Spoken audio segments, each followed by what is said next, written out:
muy, muy convencida y hablando de todo. Patricia yo creo que ha hecho una construcción donde ella habitualmente se manejaba muy bien los temas de seguridad, su antecedente como ministra de Trabajo, pero ayer la vi hablando de educación con una enorme solvencia, la vi hablando de economía con enorme solvencia. Me parece que Patricia está además liderando algo que a mí me parece que es clave. Yo creo que la gente quiere cambiar.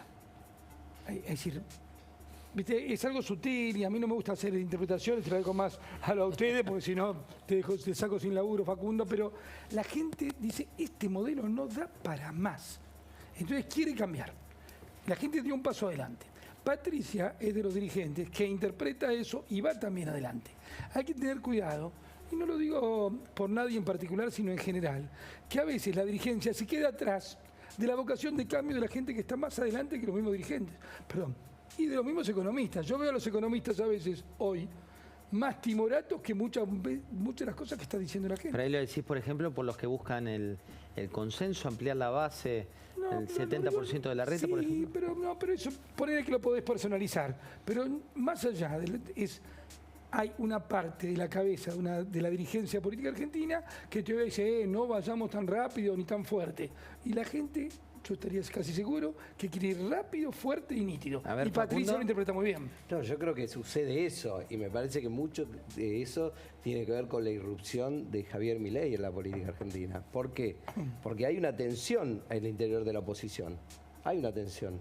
Hay una tensión porque, no, digamos, Juntos por el Cambio, cambiemos una coalición, digamos, de distintas tradiciones políticas, de diferentes tradiciones políticas, que se constituyó fundamentalmente como una especie de freno a una situación de índole político-institucional que tenía que ver con poner un freno al avance del kirchnerismo allá por el año 2014-2015. Radicalismo, la coalición cívica de Carrió, bueno, el PRO. Entonces, la pregunta es, ¿debilitado el peronismo? Porque el peronismo está debilitado en relación a lo que era en el 2015. No tiene la misma potencia y la misma capacidad electoral. Ni hablar de la posibilidad de realizar transformaciones estando en el gobierno, pero aún pensando en las próximas elecciones, nadie da por descontado, como uno podría decir en el 2007 o en el 2011, que el peronismo gana la elección el año que viene. Más bien, todos los analistas piensan lo contrario. Entonces la pregunta es, ya se traslada a la oposición. ¿Qué vamos a hacer? Digamos, ya el objetivo de sacar a Kirchner no es el objetivo político, el objetivo es qué vamos a hacer cuando estamos en el gobierno. Y ahí aparecen distintas tradiciones.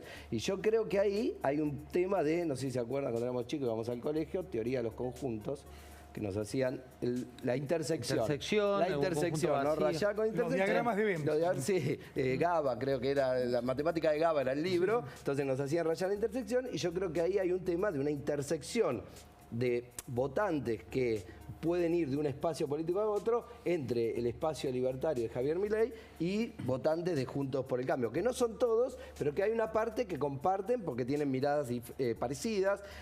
Uno ve y escucha expresiones de Javier Milei y a veces cuando escuchás a Patricia Bullrich te suenan las campanas, vos decís, bueno, hay cosas ahí que son parecidas unas a las otras. Yo creo que ahí significa o nos está mostrando que todavía pueden pasar cosas en la reconfiguración de fuerza política de cara al año electoral que viene, que todavía no está todo tan claro lo que va a pasar en términos de las alianzas y cómo se van a componer de cara al año electoral 2023. Mira, veamos qué es lo que decía Patricia Bullrich, esto en el marco de una entrevista que le hicimos el viernes. Es muy importante entender lo que es la soberanía de un país. La soberanía de un país no es solamente que vos manejes el territorio, sino que sobre tu territorio rija tu constitución y las leyes que son las leyes de convivencia de una nación, el pacto social que una nación genera cuando está regido por leyes. Cuando eso se rompe y vos tenés zonas que están tomadas, por ejemplo, por el narcotráfico, y el que impone la ley es el narcotráfico, vos perdiste tu soberanía. Hablábamos de la agenda, ¿no? Cómo vas marcando la agenda. Y también decía esto en el marco de una entrevista que le hizo Johnny Viale. No sé si viste No, hoy Rosario es lo mismo. la amenaza a los periodistas. Yo te digo una cosa. Pero lo mismo con los piqueteros, lo Si mismo con todo lo que se corre, todo lo que hackea el Si a Estado. mí me tocase gobernar, entro al sur y a Rosario el primer día. ¿Y cómo entras? Bueno, con las fuerzas federales con las que vos podés entrar. Pero no podemos seguir dejando que se expanda el narcoestado. Luis, el tema del narcotráfico y el tema de la inseguridad, ¿qué prioridad le das? fundamental, es una de las prioridades de la gente y tiene que ser una de las prioridades del próximo gobierno. Y una de las primeras cuestiones que hay que hacer es modificar la ley de seguridad interior.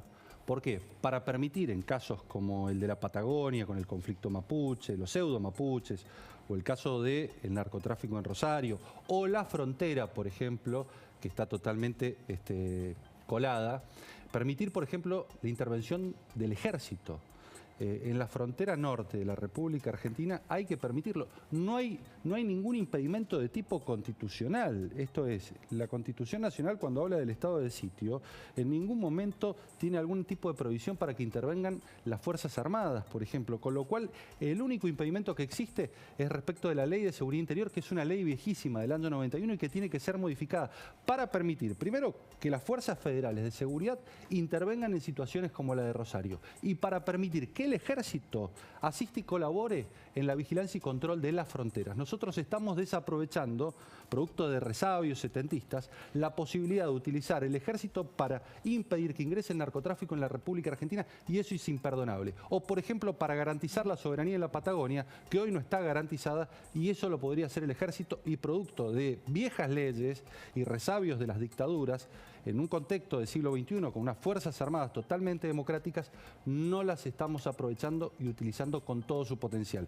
Y otra de las cuestiones centrales es que no solamente hay que incrementar las penas del Código Penal, hay que establecer extinción de dominio, porque vos los tenés que desfinanciar a los narcos, porque si vos los ponés en las cárceles con penas altas, siguen operando desde las cárceles y manejando las redes de narcotráfico, con lo cual le tenés que quitar el poder de fuego y ese poder de fuego es el dinero y por eso es imprescindible sancionar una ley de extinción de dominio, no solamente para los narcos, sino también para los corruptos, los políticos corruptos, porque nada sirve que hoy se juzgue y se condene a Cristina Fernández de Kirchner si en definitiva, y a Lázaro Báez, si en definitiva no devuelven los dólares y el dinero de todos los argentinos que se llevaron. Sigue en el circuito. Exactamente. Federico, mirá esta frase que tiene que ver con reformas. Veámosla. Pero me quedé pensando en esto que dijiste, no se puede Fuerzas Armadas, pero evaluás reformar la ley de seguridad interior si sos presidenta Para que pueda actuar el ejército. para que entren las Fuerzas Armadas tanto en el sur como en Rosario. La de defensa, ¿no? la defensa y la de seguridad interior, Sí. para que puedan acompañar los procesos en los que vos puedes tener pérdida de tu territorio.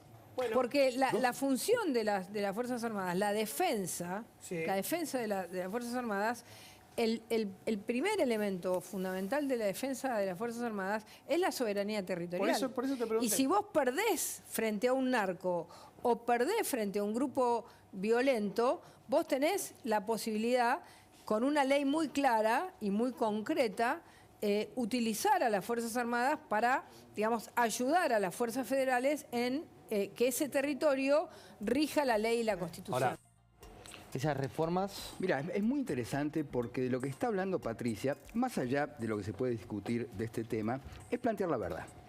Recién también lo decía Luis, ¿no? Se generaron ciertos dogmas, el kirchnerismo generó ciertos dogmas inamovibles, ¿no? Fogueados en los años 70.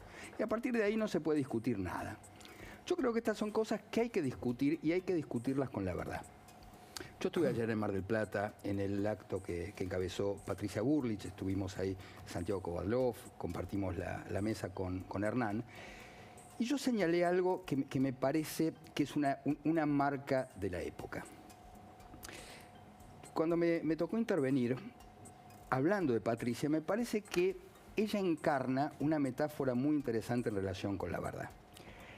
Fue víctima, ella, de la construcción más perversa que se hizo de la democracia, y me refiero al caso Maldonado. Eso es algo que yo espero que quede en la historia como la operación más perversa que se hizo sobre una persona y sobre un gobierno.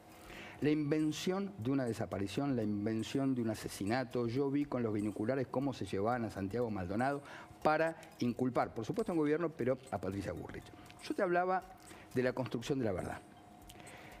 Mirá, en ese momento, esto me consta, había gente adentro y afuera del gobierno que le sugería a Patricia, bueno, échale la culpa a 10 gendarmes, te lo sacan encima y te sacan. Ella se opuso terminantemente, pero porque ahí estaba en juego la verdad. La verdad. Entonces, finalmente, afortunadamente, Salió a la luz la verdad, contaba Patricia ya en el acto, que cuando se enteró del resultado de la pericia de 50 peritos, se largó a llorar, se abrazó con el marido. ¿Por qué? Porque apareció la verdad. Y yo creo que esta es la marca de la época. Conseguir de nuevo la verdad que el kirchnerismo se ocupó de ocultar, de construir con relatos, de construir con mentiras. Me parece que esto la gente ya lo vio y está esperando otra cosa. Entonces me parece que podemos discutir de todo. Dentro de la ley se puede discutir todo, incluso el uso del ejército para combatir nada menos que el narcotráfico, claro que sí. Pablo, ¿cuál es la verdad en el gobierno hoy? ¿Cuánto hay de pelea? ¿Cuánto hay? ¿Se anunciaron medidas, Sergio?